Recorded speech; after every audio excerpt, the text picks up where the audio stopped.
அடுத்தது கும்பராசி. இந்த கும்பராசிக்கு இந்த செவ்வாய் பயிற்சி எப்படிம்மா இருக்கு? நல்லா இருக்கா? எப்படி இருப்பாங்க? ஏன்னா அவங்களும் ஏங்கிட்டே இருப்பாங்க, நமக்கு என்ன சொல்ல போகிறாங்க அப்படின்னு ஏங்கிட்டு இருப்பாங்க.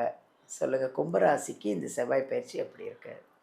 கும்பராசிக்கு பார்த்தீங்கன்னா 3-10 செவ்வாய். ம் இது வரைக்கும் 3ஆம் இடத்துல இருந்தார். ம் இப்போ 3ஆம் இடத்துல வந்து செவ்வாய் வந்து பொதுவாக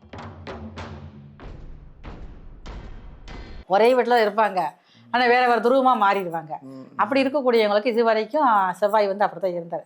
அப்போ சகோதரருக்குள்ள ஒன்று ஒன்று முட்டி மோதி சண்டை. இப்போ மனைவிக்கு அதிகமான பவர் கிடைக்குது. ஆண்களாக கும்பராசி இருந்தாங்கன்னா மனைவிக்கு, ம் அதே மாதிரி பெண்களாக இருந்தாங்கன்னா கணவர் ஸ்தானம் ரொம்ப வலுப்பெறுது. ம் இப்போ உத்தியோகத்தில் வந்து இன்னும் கொஞ்சம் பதவி ப்ரமோஷன் கிடைக்கிறதுக்கு வாய்ப்பு இருக்குது. இப்போ இது வரைக்கும் குடும்பத்தோடு சேர்ந்து இருக்கிறவங்க கூட இந்த பணி மாற்றத்தினால பாருங்கள், வெளியில் போய் குடும்பத்தை விட்டு பிரிஞ்சிருக்கக்கூடிய வாய்ப்பு வந்து ரொம்ப அதிகமாக கும்பராசிக்காரங்களுக்கு இருக்குது.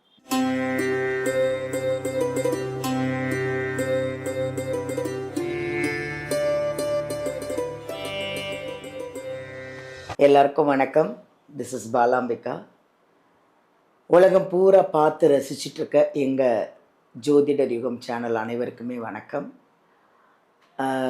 என்ன சொல்கிறது, எங்களோட சேனல் வந்து இம்ப்ரூவ்மெண்ட் ஆனதுக்கும் உங்களோட கமெண்ட்டு, ஜோதிட விஷயம் எல்லாமே வந்து உங்களுடைய சந்தேகங்களை கேட்டு நாங்கள் அதுக்கு சொல்யூஷன் கொடுத்து இவ்வளோ சந்தோஷமாக இருக்குது. ஒரு கமெண்ட் பார்க்கும்போது தான் எங்களுக்கு இன்னும் என்ன பண்ணணும், இன்னும் உங்களுக்கெல்லாம் என்னென்ன கொடுக்கலாம், என்னென்ன மெசேஜ் கொடுக்கலாம் அப்படின்னு ஒரு ஆசை எங்களுக்கு. ரொம்ப சந்தோஷமாக எல்லாருக்குமே தேங்க்யூ.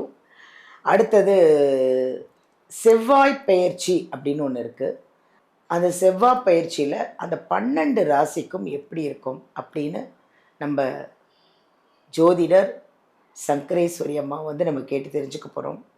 ஏன்னா அவங்க வந்து நிறைய விஷயங்களை வந்து அலசி ஆராய்ஞ்சி கிட்டத்தட்ட ஒரு 83லேருந்து ஜாதகம் எல்லாமே ஜோசியமெல்லாம் படித்து உங்களுக்கு அழகாக புரிகிற மாதிரி உங்களுக்கு பரிகாரங்களோட அவ்வளோ அழகாக சொல்கிறாங்க. நிறைய பேரோட பிரச்சனைகளை அழகாக தீர்த்து நல்ல அழகான ஒரு அஸ்ட்ராலஜர், ஒரு அழகான ஒரு குணம், அழகான ஒரு பேச்சு, அன்பான முகம், நிறைய தெய்வ ஒரு வழிபாடு, தெய்வ நம்பிக்கை உள்ளவங்க, அவ்வளோ அழகாக சொல்கிறாங்க. அடுத்தது என்னென்னா, அவங்க சாதாரண விஷயம் இல்லைங்க, அவங்க சாதாரணமாக நினைக்காதீங்க. அவங்க வந்து நியூமராலஜி பார்க்குறாங்க, அஸ்ட்ராலஜர், வாஸ்து, மலர் மருத்துவம், அதாவது ஃப்ளவர் ரெமிடின்னு ஒன்று இருக்கும், அதுவும் பண்ணுறாங்க. ஸோ என்ன பிரச்சனைனாலும் எதுனாலும் அவங்கக்கிட்ட வந்தீங்கன்னா, அவங்கக்கிட்ட ஜாதகத்தை எடுத்துகிட்டு வந்தீங்கன்னா அவங்க அதை பார்த்து அலசி ஆராய்ஞ்சு உங்களுக்கு அழகான ஒரு தீர்வு சொல்யூஷன் கொடுத்து உங்களை ஒரு நிம்மதியாகவும் சந்தோஷமாகவும் வாழ வைக்கிறதுக்கு அவங்க வழி பண்ணி கொடுப்பாங்க. அப்படி ஒரு அருமையான ஒரு அஸ்ட்ராலஜர் நம்ம சங்கரேஸ்வரி அம்மாவை தான் நம்ம மீட் பண்ண போகிறோம். வாங்க, இந்த செவ்வாய் பயிற்சி எப்போ, எப்படி, 12 ராசிக்கு எப்படி, அதையும் கேட்போம்மா. வாங்க உங்களை மீட் பண்ணுவோம். வணக்கம்மா. வணக்கம்மா, எப்படி இருக்கீங்க? நல்லா இருக்கம்மா, சிறப்பாக இருக்கும், மகிழ்ச்சியாக இருக்கும். நம்முடைய நேயர்களுக்கு ஒரு அறிமுகத்தை கொடுத்துருவோம். சொல்லுங்கள். உலகெங்கும் இருந்து கண்டுகளித்து கொண்டிருக்கும் நம்முடைய ஜோதிடர் யுகம் டிவி நேயர்களுக்கு உங்களின் மருத்துவ ஜோதிடர் எஸ்ஆர் சங்கரேஸ்வரியின் அன்பான வணக்கங்கள். செவ்வாய் பயிற்சி எப்போ வருது, இந்த செவ்வாய் பயிற்சிக்கு அந்த 12 ராசிக்கும் எப்படி இருக்க போகுது அப்படின்னு உங்களை கேட்டு அந்த 12 ராசிக்காரங்களுக்கும் நம்ம தெளிவாக ஒரு விஷயத்த சொல்ல போகிறோம். ஸோ எப்போ வருது அந்த செவ்வாய் பயிற்சி? செவ்வாய் பயிற்சி, அதுக்கு முன்னாடி செவ்வாயை பற்றி முதல்ல பார்த்துக்கணும். சொல்லுங்கள். செவ்வாய் இல்லாமல் இந்த உலகத்தில் இயக்கமே கிடையாது. ஆமாம், அந்த அளவுக்கு நம்ம உடம்பு நம்ம ஆரோக்கியம் இருக்கன்னா செவ்வாய் ரத்த காரகர் முக்கியம். ஓ, பிளட் வேணும்ல, உடம்புல, அது காரகர் யார்? செவ்வாய் தான். செவ்வாய் ஆதிக்கம் குறைஞ்சா பிளட் குறைஞ்சிரும், ஹெச்பி குறைஞ்சிரும். அப்புறம் நம்ம வாட்டுக்கு பேய் பிடிச்ச மாதிரி அப்படியே மக்குன்னு உட்காந்துக்கிட்டே இருக்க வேண்டியது, மக்கு பிடிச்ச மாதிரியே இருப்போம். அப்போ செவ்வாய் ஒவ்வொருத்தருடைய வாழ்க்கையிலையும் உடல் ரீதியாகவும் உலகியல் ரீதியாகவும் எல்லா இடத்துலையும் செவ்வாய் தேவை.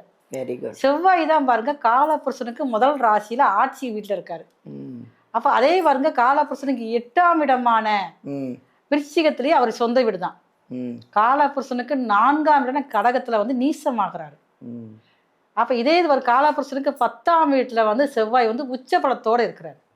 இந்த செவ்வாய் 21/6/2026 அன்னைக்கு மேச ராசியில கார்த்திகை 1ஆம் பாதத்துல இருந்து கார்த்திகை 2ஆம் பாதமான ரிஷப ராசிக்குள்ள என்ட்ராகிறாரு. Very good. அப்ப தன்னுடைய வீட்டுல இருந்து பக்கத்து வீட்டுக்கு போறாரு. பக்கத்து வீட்டுக்கு போறாரு. வீட்டை நல்லா நிர்வாகம் பண்ணி எல்லாம் முடிச்சிட்டாரு. பக்கத்து வீட்டுல போய் சுத்தப்படுத்த போறாரு. Very good. அங்க ஏதோ ஒரு சில குளறுபடிலாம் இருக்குது, நான் போய் பார்த்துட்டு வரேன் அப்படிங்கிற மாதிரி போறாரு. செவ்வாயாதவங்களுக்கு கூட புரியுமா நீங்க சொல்றது அவ்வளவு அழகா? செவ்வாய்க்கு மற்ற கிரகங்களுக்கு எல்லாம் பாருங்க ஒரு பார்வை இருக்கும், 3 பார்வை இருக்கும். செவ்வாய்க்கு அதே மாதிரி 3 பார்வை தான். ஆனா பாருங்க 4, 7, 8 சிறப்பான பார்வைகள் இருக்குது. அப்ப ஒரு மிலிட்ரி மேன் நம்ம வீட்டுக்கு வந்தா எப்படி இருக்கும் அப்படித்தான் ரிஷபராசிக்குள்ள என்ட்ராகிறார். அன்னைக்கு பாருங்க லக்கணம் வந்து மீன லக்கணம் நடந்துகிட்டு இருக்கு. அந்த லக்கணத்துல பூர நட்சத்திரம் சிம்ம ராசி நடப்புல இருக்கிறப்ப ரிஷபராசிக்குடைய பாதத்தை எடுத்து வைக்கிறார் முதல் டிகிரியில. ஸோ இப்போ வந்து எப்படி என்டர் ஆகுறாருன்னு சொல்லிட்டீங்க. ஸோ இப்போ 12 ராசியும் நம்ம பார்க்க போகிறோம். அடுத்தது கும்பராசி. இந்த கும்பராசிக்கு இந்த செவ்வாய் பயிற்சி எப்படிமா இருக்கு? நல்லா இருக்கா? எப்படி இருப்பாங்க? ஏன்னா அவங்களும் ஏங்கிட்டே இருப்பாங்க, நமக்கு என்ன சொல்ல போகிறாங்க அப்படின்னு ஏங்கிட்டு இருப்பாங்க. சொல்லுங்கள், கும்பராசிக்கு இந்த செவ்வாய் பயிற்சி எப்படி இருக்கு? கும்பராசிக்கு பார்த்தீங்கன்னா 3, 10 ஒரு செவ்வாய் இது வரைக்கும் 3ஆம் இடத்துல இருந்தார். இப்போ 3ஆம் இடத்துல வந்து செவ்வாய் வந்து பொதுவாகவே இருக்கவே கூடாது. பிறப்பு ஜாதகத்துலையும் இருக்கக்கூடாது, கோச்சாரப்படி இருக்கக்கூடாது. இருந்தாலே கும்பராசிக்காரங்களுக்கு சகோதரஸ்தானம் அவ்வளோ தூரம் சிறப்பாக இருக்காது. அவங்களால ஒன்றும் சகோதரஸ்தானம் இல்லாமல் இருக்கும், அப்படின்னு அவங்களால பிரச்சனைகள் வந்துக்கிட்டே இருக்கும். 2 பேரும் பார்த்தீங்கன்னா வேற வேற துருவமாக இருப்பாங்க. ஒரே வீட்டில் இருப்பாங்க, ஆனால் வேற வேற துருவமாக மாறிடுவாங்க. அப்படி இருக்கக்கூடியவங்களுக்கு இது வரைக்கும் செவ்வாய் வந்து அப்படித்தான் இருந்தார். அப்போ சகோதரருக்குள்ள ஒன்று முட்டி மோதி சண்டை போட்டு மலை கட்டிட்டு கடந்திருப்பாங்க. அப்போ இப்போ செவ்வாய் வந்து 4க்கு போயிட்டாரு. 4க்கு போனதுனால இவங்களுக்கு கொஞ்சம் அப்பா நம்மளுடைய அண்ணனால நமக்கு பிரச்சனைலாம் போயிடுச்சு, நமக்கு அக்காவால் இருந்த பிரச்சனை நம்ம சரியாயிடுச்சு, பக்கத்தில் இருந்து தொழுத்துக்கிட்டே இருந்தாங்களே இப்போ தான் ஒரு நிம்மதி கிடைக்குது, அந்த மாதிரி சொல்லக்கூடிய அமைப்பில் கும்பராசிக்காரங்களுக்கு இருக்கும். இந்த செவ்வாயானவர் பாருங்க ரிஷபத்தில் 4ஆம் இடத்துல இருந்து கும்பராசிக்கு 7ஆம் இடத்தை பார்க்குறாரு. இப்போ மனைவிக்கு அதிகமான பவர் கிடைக்குது. ஆண்களாக கும்பராசி இருந்தாங்கன்னா மனைவிக்கு, அதே மாதிரி பெண்களாக இருந்தாங்கன்னா கணவர் ஸ்தானம் ரொம்ப வலுப்பெறுது. இப்போ இது வரைக்கும் திருமணமாகாத கும்பராசி பெண்களுக்கு நல்ல ஒரு கணவர் மாங்கல்ய பாக்கியம் அதிகமாக பவர் ஆகுது. அப்போ வந்து கல்யாணம் முடிக்கிறதுக்கு நினச்சிக்கிட்டு இருக்க சில எண்ணங்கள்லாம் வச்சுருப்பாங்க கும்பராசிக்காரங்க. லேசாக வந்து அவ்வளோ தூரம் சம்மதிக்க மாட்டாங்க. வேலை பார்க்கணும், அந்த வேலை பார்க்கணும், இந்த வேலை பார்க்குறதுக்கு பார்த்தா அப்படி இருக்குன்னுவாங்க. அப்படி இருக்கிறதுனால அந்த மாதிரி அமைப்பில் உள்ள கும்பராசி பெண்களுக்கு இந்த காலகட்டங்களில் ரிஷபத்தில் செவ்வாய் சஞ்சரிக்கும் காலகட்டத்தில் இவங்க மனசுக்கு பிடிச்ச மாதிரி ஒரு மணாளன் வருவார். பார்க்கறதுக்கு முருகர் மாதிரியே இருக்கணும், எல்லாம் அப்படிதான் இருக்கணும். ஆனால் பாருங்க முருகர் ஒரு புராட்டி கட்டக்கூடாது, ஏன் மேலதான் பாசம் இல்லாமல் கவனிப்பெல்லாம் இருக்கணும். நேரடியாக சொல்லக்கூடியதான் கும்பராசிக்கார பெண்கள். அந்த அமைப்புக்கு மனசுக்கு பிடிச்ச மாதிரி திருமண வாழ்க்கை அமையறதுக்கு இந்த செவ்வாயுடைய ரிஷபத்தில் சஞ்சரிக்கும் காலகட்டத்தில் இருக்குது. அதுக்கப்புறம் பாருங்க இந்த கும்பராசிக்காரங்களுக்கு 10ஆம் இடத்தையும் செவ்வாய் பார்க்குறாரு. இப்போ உத்தியோகத்தில் வந்து இவருக்கு கொஞ்சம் பதவி ப்ரமோஷன் கிடைக்கிறதுக்கு வாய்ப்பு இருக்கு. இப்போ இது வரைக்கும் குடும்பத்தோட சேர்ந்து இருக்கிறவங்க கூட இந்த பணி மாற்றத்தினால பாருங்க வெளியில போய் குடும்பத்தை விட்டு பிரிஞ்சிருக்கக்கூடிய வாய்ப்பு வந்து ரொம்ப அதிகமாக கும்பராசிக்காரங்களுக்கு இருக்குது. வேலை மாற்றத்துல, தொழில் மாற்றத்துல, ஏதோ ஒரு விஷயத்தினால அப்பதான் அவருக்கு வந்து பதவி ப்ரமோஷனுமே கிடைக்கும். நீ இந்த ஊருக்கு போனதான் உனக்கு கிடைக்கும் அப்படின்ட்டுருவாங்க. சில பேருக்கு பாருங்க வெளிநாடு போகக்கூடிய யோகமும் இருக்குது. நல்ல அமைப்பாகத்தான் இருக்குது. கும்பராசிக்காரங்களுக்கு 11ஆம் இடத்தையும் லாபஸ்தானத்தையும் இந்த செவ்வாய் பார்க்குறாரு. 8ஆம் பார்வை விசேஷ பார்வையாக பார்க்குறாரு. அப்போ இவங்களுக்கும் பாருங்களேன் ஏதாவது ஒரு அன்னை வழியில் சொத்துக்கள் வர்றதுக்கு வாய்ப்பு ரொம்ப வந்து அதிகமாக இருக்குது. அதே மாதிரி கும்பராசிக்காரங்களுக்கு ஃபஸ்ட்டு மேரேஜ் முடிஞ்சு அதை பிரச்சனை ஆகிடுச்சு அப்படிங்கிறவங்களுக்கு செகண்ட் மேரேஜ் நல்ல விதமாக அமையறதுக்குமே இந்த செவ்வாய் பயிற்சி ரிஷபத்தை சஞ்சாரம் செய்யக்கூடிய காலகட்டங்களில் அதிகமான வலிமை வந்து அதிகமாக இருக்குது. அப்போ செகண்ட் மேரேஜ் பண்ணிக்கலாம். அதுக்கு எதிர்பார்த்துக்கிட்டவங்க செவ்வாய் பயிற்சி காலத்தை பயன்படுத்திக்கங்க. உங்களால் முடிந்தவரை உங்கள் ஊரில் இருக்கக்கூடிய சனிக்கிழமை தோறும் ஆஞ்சநேயர் வழிபாடு பண்ணணும்.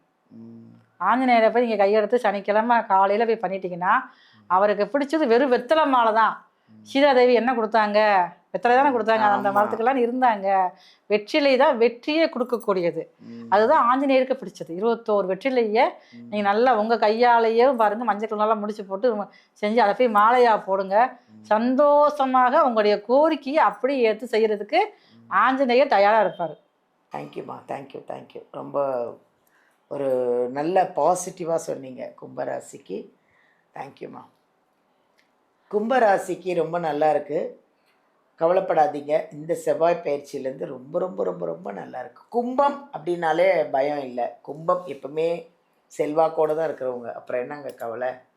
நடுவில் ஏதாவது ஃபேமிலியில் பிரச்சனை எது இருந்தாலும் எங்கள் சங்கரேஸ்வரி அம்மாக்கிட்ட நீங்கள் வீடியோவில் நம்பர் எடுத்து காண்டாக்ட் பண்ணுங்கள். மோஸ்ட்லி நேரில் போய் பாருங்கள். இல்லை நான் நேரில் போக முடியாதுமா, எனக்கு இப்போ நான் ரொம்ப தூரத்தில் இருக்கேன் அப்படின்னா வீடியோவில் நம்பர் எடுத்து ஆன்லைனில் கூட நீங்கள் பார்க்கலாம். வாட்ஸ்அப்பில் காண்டாக்ட் பண்ணுங்கள், பேசுங்க. அவங்க சொல்கிற ஒரு ரெமிடியெல்லாம் அதை ஃபாலோ பண்ணுங்கள். அவங்க ஃப்ளவர் ரெமிடியெல்லாம் சொல்கிறாங்க, அது யாரும் நிறைய பேர் பண்ணுறதில்ல, சில பேர் தான் பண்ணுறாங்க. அதில் எங்கள் சங்கரேஸ்வரி அம்மா இந்த ஃப்ளவர் ரெமிடி பண்ணி நிறைய பேர் நிறைய பிரச்சனையிலேருந்து நிறைய வியாதியிலேருந்தெல்லாம் குணமாயிருக்காங்களாம். அதனால் அதை ஃபாலோ பண்ணுங்கள், சந்தோஷமாக இருங்க. வாழற கொஞ்ச காலம் ஹாப்பியாக இருப்போமே, இல்லை ஆரோக்கியமாக இருப்போம்.